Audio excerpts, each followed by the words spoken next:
Hello साथियों, नमस्कार। एक बार फिर से आप सभी का स्वागत है एग्री मालवा एकेडमी के यूट्यूब चैनल को। इस वीडियो को शेयर कर दीजिए क्योंकि यह जो है एक संकल्प पत्र पर आधारित वीडियो जो है हम लेकर आए हैं। एक नोटिस आज रिलीज हुआ है 18 नवंबर को मध्य प्रदेश सरकार द्वारा, जो कि वित्त विभाग और सामान्य प्रशासन विभाग, जिसे GAD कहते हैं, जो कि भर्ती प्रक्रियाओं से संबंधित सारे काम करता है, उसका एक नोटिफिकेशन है जो आपको समझ लेना पढ़ लेना बहुत ज़्यादा ज़रूरी है। क्योंकि इस संकल्प पत्र में एक बात कही गई है, प्रॉमिस किया गया है कि हम हर साल भर्ती परीक्षा कराएंगे, हम हर साल जो है कैलेंडर जारी करेंगे भर्ती परीक्षाओं का, चाहे वह कर्मचारी चयन मंडल मध्य प्रदेश का भोपाल द्वारा हो या फिर लोक सेवा आयोग मध्य प्रदेश का हो। इन दोनों संस्थानों के द्वारा या फिर और अन्य कोई संस्थान जैसे MP ऑनलाइन, आई-फॉर्म द्वारा भी अगर कोई भर्ती परीक्षा कराई जाती है तो उसके लिए जो हम क्या है यहाँ पर प्रॉमिस कर रहे हैं कि हर साल भर्ती परीक्षा होगी, हर साल नियुक्तियां होगी। और वह किस डेट से किस डेट तक है उसको पढ़ लेना जरूरी है। क्या इसमें जो 13% सीटें OBC के लिए होल्ड की गई है, क्या वो इसमें काउंट है या इसमें काउंट नहीं की है, वो सारी चीजें हम यहाँ पर एक बार देख लेते हैं। कितनी भर्ती परीक्षा इस साल होनी है, कितनी सीटों पर एग्जाम होनी है, एग्जाम कैलेंडर कब आने वाला है, उसमें कौन कौन से विभाग की भर्ती परीक्षा होनी है, फिर चाहे वह पुलिस डिपार्टमेंट हो, एग्रीकल्चर डिपार्टमेंट हो, हेल्थ सेक्टर हो या फिर जो भी अन्य विभाग हो, है ना। ये सारी जो है परीक्षाओं पर हम यहाँ पर इस वीडियो के माध्यम से कोशिश करते हैं कि हम कवर करें कि कब कौन सी परीक्षा हो सकती है, कैलेंडर कब आ सकता है। ठीक है, तो वीडियो को शुरू करते हैं। तब तक आप चैनल को सब्सक्राइब कर दीजिए और वीडियो को शेयर कर दीजिए। देखिए यहाँ पर आज जो डेट है यहाँ पर 18 नवंबर 2024 का यह नोटिफिकेशन है। ओके, इसमें जो है अपर मुख्य सचिव के माध्यम से मध्य प्रदेश शासन द्वारा यह जो है समस्त विभागों को एक नोटिस निकाला गया है। यह जो है नोटिफिकेशन, जिसमें कहा गया है, क्या कहा है, जिसमें कि विषय क्या है, सीधी भर्ती के रिक्त पदों पर प्रथम श्रेणी, द्वितीय श्रेणी और तृतीय श्रेणी के विभिन्न संवर्गों के भर्ती किए जाने विषय की जो है नोटिस है। इसमें बोले चतुर्थ श्रेणी क्यों नहीं लिया, क्योंकि वह सारी वैकेंसी जो है अब आउटसोर्सिंग से फुलफिल की जाएगी, जिसमें अलग अलग, जैसे कि मेनली बात करूँ कि ड्राइवर की जो सरकारी विभाग में होती है तो उसको जो है हो सकता है आउटसोर्स से भर्ती किया जाए, फिर वह सरकारी विभाग हो, नगर निगम हो, जो भी हो, है ना। ये जो लेटर जारी किए गए हैं वित्त विभाग को, सामान्य प्रशासन विभाग यानी कि जिसे आप GAD कहते हैं, और इसके रूल के अकॉर्डिंग आपकी भर्ती परीक्षाएं होती है, वह सब इसमें है। क्या है काम की बात, संकल्प पत्र 2024 में रोजगार के अवसर बिंदु में उल्लेख है कि हम अगले 5 वर्षों में, ये पॉइंट इंपॉर्टेंट है, अगले 5 वर्षों में 2.5 लाख सरकारी नौकरी प्रदान करेंगे और प्रत्येक वर्ष सरकारी परीक्षा कैलेंडर भी जारी करेंगे। ये जो 2 लाइन है यह इंपॉर्टेंट है अगले 5 साल के लिए। अगले 5 साल कौन से, 2024-25 से 2028-29 तक। ठीक है, 2024-25 से, सॉरी फिर से कर देता हूं मैं यहाँ पर, 2024-2025 से लेके 2028-29 तक। तो ये 2 लाइन इंपॉर्टेंट है। अगले 5 साल में जो है 2.5 लाख नौकरी का यहाँ पर प्रॉमिस कर रही है गवर्नमेंट, और ये एक तरह का संकल्प पत्र है। और ये जो है कोई नेता मंत्री नहीं है, जो सामान्य प्रशासन विभाग, वित्त विभाग के लिए एक जो सचिव, मुख्य सचिव के माध्यम से रिलीज किया गया एक नोटिस है, तो आप सभी के लिए बहुत ज्यादा इंपॉर्टेंट हो जाता है। और क्या क्या बात है इसमें, है ना, ये वे सारे स्टूडेंट जो सच में सरकारी नौकरी की तैयारी करना चाहते हैं, यह वीडियो उनके लिए है जो अभी कॉलेज में एडमिशन लिए हैं या फिर जो अभी पास आउट होने वाले हैं नेक्स्ट ईयर जून तक, जुलाई तक, उन सभी के लिए वीडियो इंपॉर्टेंट है। या फिर ऐसे स्टूडेंट जो कि ग्रेजुएट हो गए हैं, MSc MA कर रहे हैं और तैयारी कर रहे हैं साथ में, उन सभी के लिए बहुत ज़्यादा महत्वपूर्ण है। कैलेंडर तो जारी होगा ही, लेकिन साथ में कुछ और यहाँ पर बातें लिखी हुई है। और वो बातें क्या है यहाँ पर, कि ये जो भर्ती प्रक्रिया है इसके लिए एक डेट दी हुई है। डेट क्या है कि दिनांक 30 अक्टूबर 2024 तक जो पोस्ट के लिए जो है अलग अलग विभाग ने आयोग को या MPESB को जो बना के दे दिया है ड्राफ्ट के, इनको एग्जाम करवाना है, उनको काउंट यहाँ पर नहीं करेंगे। ओके, साथ में एक और पॉइंट आगे आएगा, है ना, उसको भी पढ़ लेंगे यहाँ पर। सीधी भर्ती के लिए रिक्त पदों पर भर्ती के लिए कार्रवाई हेतु पत्र कर्मचारी चयन मंडल और MPPSC अन्य संस्थानों को प्रेषित किए गए हैं। ओके, वो इसमें काउंट नहीं होंगे जो पहले कर चुके हैं। कब से पहले, 30 अक्टूबर से पहले। नियुक्ति की जा चुकी है परंतु कार्यभार ग्रहण किया जाना शेष है, इसको भी इसमें काउंट नहीं करेंगे। परीक्षा परिणाम के आधार पर नियुक्ति पत्र जारी किया जाना शेष है, जिनके रिजल्ट आ गए हैं उनके लिए भी यहाँ पर नियुक्ति की बात कही है। ठीक है, तो ये सारी चीज है यहाँ पर।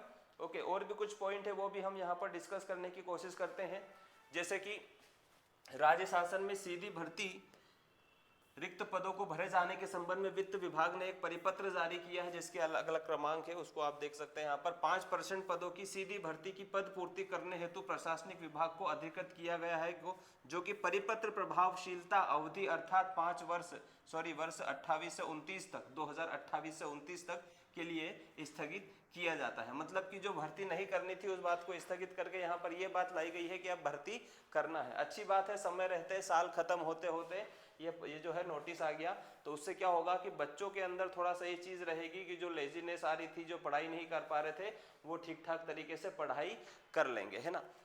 राज्य शासन द्वारा निर्णय लिया गया कि प्रथम श्रेणी, द्वितीय श्रेणी और तृतीय श्रेणी के सीधी भर्ती के लिए, मतलब जो यूपीएससी वाली पोस्ट होती है वो प्रथम श्रेणी होती है ना, उसको छोड़कर जो बाकी सीटें होती है द्वितीय श्रेणी, मतलब एमपीपीएससी जिसकी एग्जाम कराता है, या व्यापम के एमपीईएसबी के द्वारा जो एमपी टेट वर्ग की एक की एग्जाम है ना, वो द्वितीय श्रेणी है और गजेटेड जॉब है, तो उसको व्यापम कर पाता है। तो ये सारी भर्तियां जो हैं यहाँ पर सीधी भर्ती के रिक्त पदों की पूर्ति निम्नांकित गणना के अनुसार की जाएगी। गणना कब से करेंगे?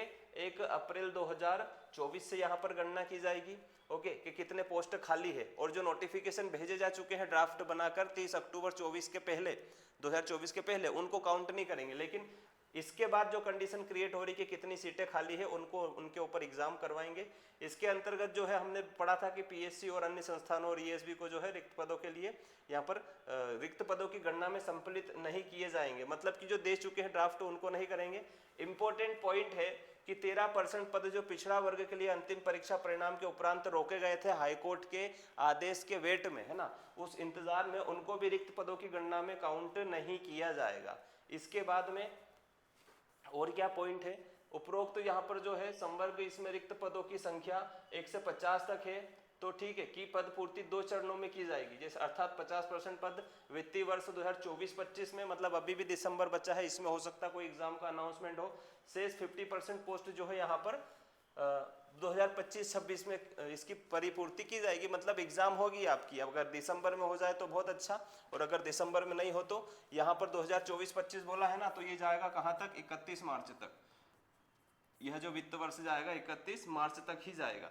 फिर नया वित्त वर्ष यहाँ पर 31 मार्च से 2025 से 1 अप्रैल 2026 तक काउंट होगा। तो यह है, यहाँ पर मार्च तक आपके पास टाइम है इस साल की जो भर्ती रुकी है उनको करने का, और ये जो है एग्जाम होगी डेफिनेटली। तो आप लोग जो शादी ब्याह में धूम मचा रहे हैं, है ना, वो वापस आ जाइए अपनी स्टडी टेबल पे और पढ़ाई शुरू कर दीजिए, अगर सच में गवर्नमेंट जॉब लेना है तो। इसके बाद में और भी कुछ यहाँ पर पॉइंट है। रिक्त पदों की संख्या 51 से 200 तक है, तो अपने पद पूर्ति 3 चरणों में निम्न सिद्धांतों पे होगी, मतलब सीट की संख्या है कि कितनी वैकेंसी आती है उसके हिसाब से। तो यहाँ पर ये फॉर्मूला है सीधी भर्ती के लिए रिक्त पद बटे सीधी भर्ती के कुल पद इंटू 100, ओके। यदि 33% से कम है तो एक बार में फुलफिल की जाएंगी, अगर 33% से ज़्यादा है, 66 से कम है, तो अलग अलग सत्र में 3 बार में फुलफिल होगी। और अगर 66% से अधिक है, मतलब रिक्त पद ज़्यादा है किसी विभाग में, तो वहाँ पर 4 साल में यह पदों की पूर्ति होगी।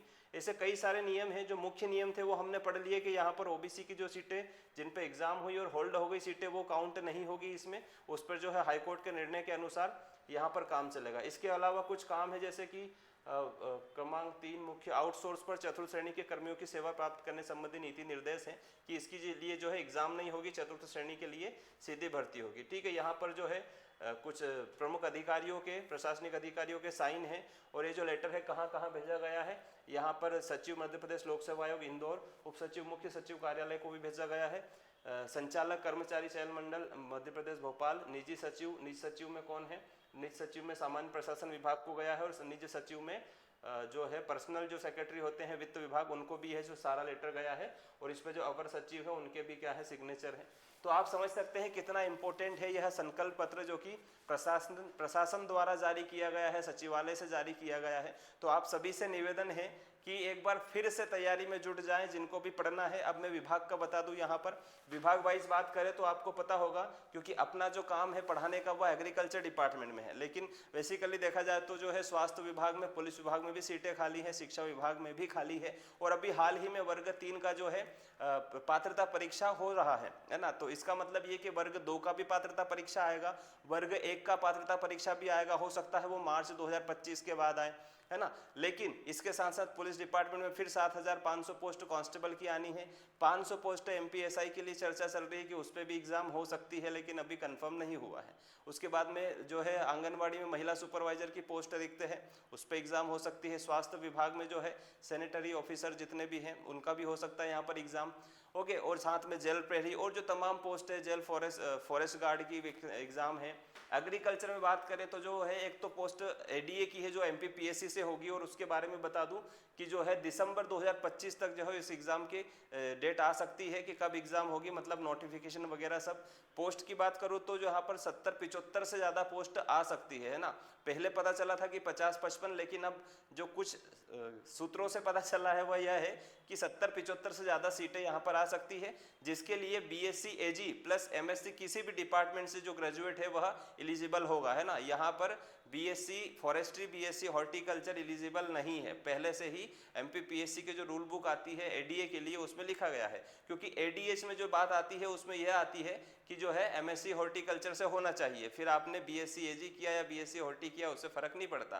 तो यहाँ पर जिन्होंने एमएससी एग्रोनॉमी सॉइल से किया है वो फॉर्म फिल नहीं कर पाते एडीएच के लिए। तो अलग अलग विभाग में अलग अलग रूल है, ठीक है। तो ये सारी जानकारी यहाँ पर है। आरईओ के लिए बता दूं कि पिछली बार जो है टोटल 4400 सीटों की बात हुई थी जब कृषि मंत्री कमल पटेल जी थे, उस समय 4400 सीटों की बात हुई थी। तो यहाँ पर 1852 सीटों पर एग्जाम हो चुकी है, उसके पहले 650 सीटों पर एग्जाम हो चुकी है, टोटल करें तो हुई 2500, है ना। विकलांग कोटे की 300 सीटें भी जोड़ लें तो भी होती है 2800। तो यहाँ पर फिर भी 1600 सीट बाकी है। और अगर आपको विश्वास ना हो तो हमारे एग्री मालवा एकेडमी के टेलीग्राम चैनल पर जो है आरटीआई की कॉपी एक पीडीएफ डली हुई है, जिसमें आप जाकर देख सकते हैं कि एग्रीकल्चर की कितनी सारी वैकेंसीज फुलफिल हो चुकी है और कितनी सारी वैकेंसीज खाली है। उसमें डेट जरूर देखना, वो डेट इसी साल की है ना, अगस्त 2024 की ही डेट है। तो अगस्त की कंडीशन में वहां पर भी आपको 2000 से ज्यादा सीटें खाली मिलेगी, जिसमें एडीए और आरईओ की वैकेंसीज हैं।